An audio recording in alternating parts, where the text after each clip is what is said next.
paz. A codificação espírita ela é um todo homogêneo, coeso, integrado e também fechado, porque os seus argumentos, a estrutura em que se baseia suas premissas e todo o percurso do pensamento até a sua conclusão, ela não se baseou em especulações, mas em fatos, em fenômenos que foram apresentados, em leituras sociais ou individuais, psicológicas, seja de encarnados ou desencarnados, para que houvesse a sua construção, a sua constituição.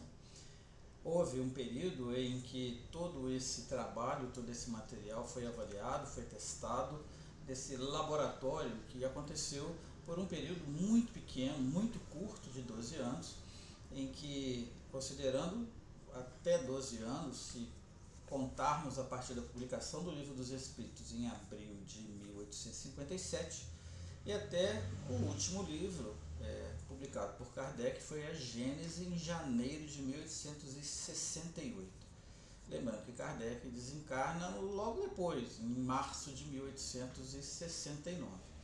Esse tempo é muito curto para uma obra que tem um nível de erudição, de complexidade muito grande, ao mesmo tempo que a sua leitura imediata ela é de consolo, ela é de conforto e, acima de tudo, eu diria primordial, de forma primordial, é o ensino moral, porque é o avanço, o progresso, o aperfeiçoamento moral dos seres e das coletividades nesse planeta que fará com que haja esse progresso para uma escala maior de compreensão das realidades espirituais da vida e do universo. Daí surge, em 1864, no mês de abril, o Evangelho segundo o Espiritismo. Quando se faz uma observação da obra, tanto o Evangelho quanto o Livro dos Espíritos e as outras obras também, elas nos sugerem a configuração geométrica de se escrever.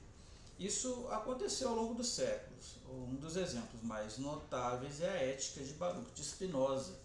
Antes de 1957 já havia alguns estudos em torno dessa construção, da maneira como isso foi feito.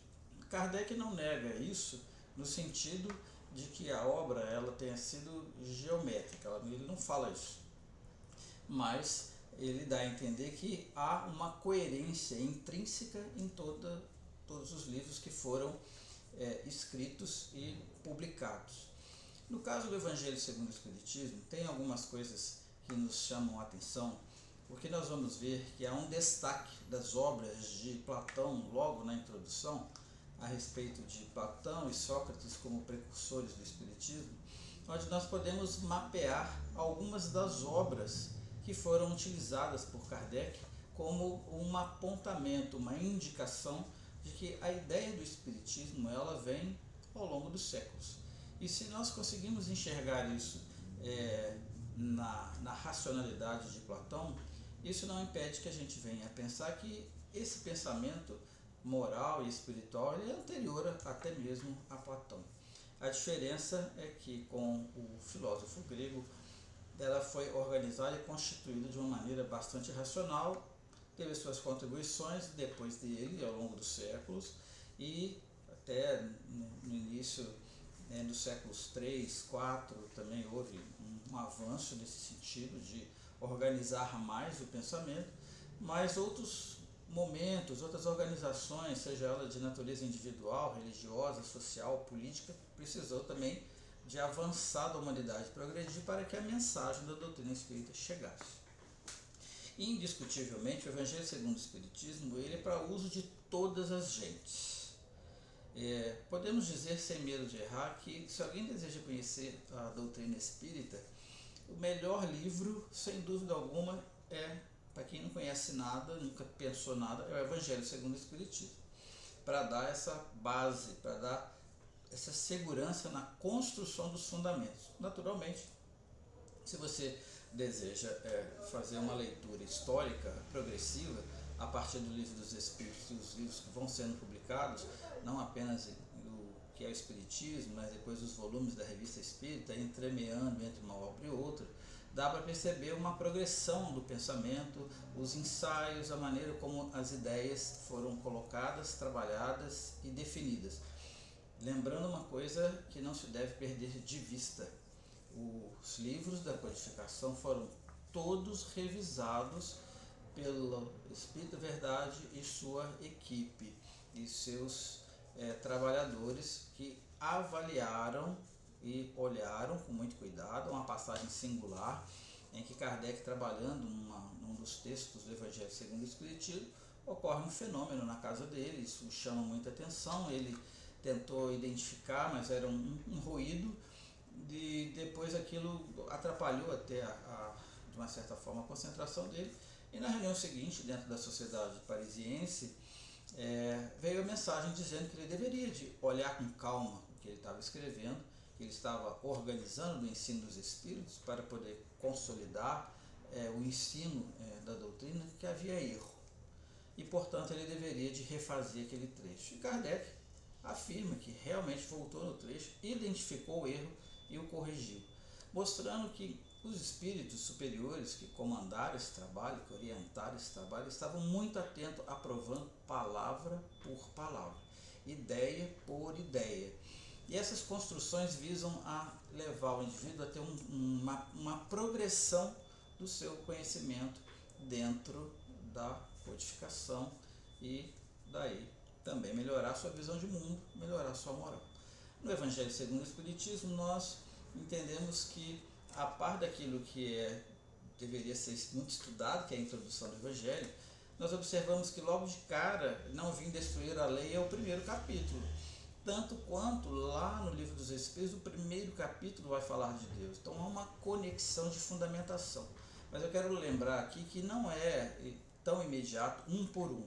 A gente tem que entender que partes do Livro dos Espíritos têm desenvolvimentos adiante, completando aquele pensamento lá da obra fundamental, que é o Livro dos Espíritos. Mas se não veio destruir a lei, que é uma afirmação de Jesus, porque a obra do Evangelho ela gira exclusivamente em torno dos ensinos de Jesus.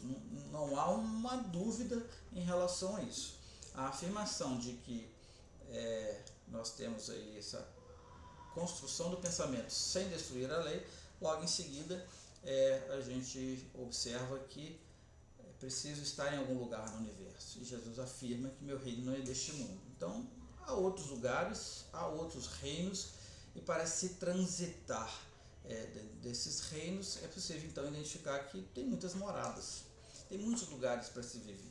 Não é exclusivo a Terra, não é a melhor. Aliás, esse pensamento do Cristo já indicaria que esse antropocentrismo tão desenvolvido logo depois de Jesus, ele não carecia de ser firmado em torno da Terra, porque ele já afirmava que não é isso, era outra coisa, vários mundos infinitos, incontáveis.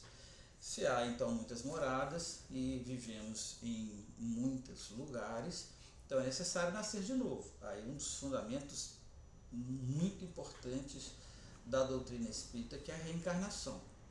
Se reencarnamos aqui e ali, enfrentamos tribulações, sobretudo em nossa condição, daí as aflições, bem-aventurados os aflitos. Mas depois de passar por aflições, você tem um consolo, tem aí o Cristo Consolador no capítulo 6. E assim por diante, até a conclusão da obra, que se conecta com outras obras, que podemos dizer que o livro Céu e Inferno é uma continuação do Evangelho segundo o Espiritismo. É questão de organizar, estudar e entender que dentro de um processo, de uma epistemologia que se afirma em torno da codificação, é um trabalho maravilhoso para desenvolver o nosso pensamento. É isso que tínhamos a elucidar rapidamente em torno dessa obra magistral e da doutrina, e que esse convite seja permanente para todos nós no aprendizado do Espiritismo.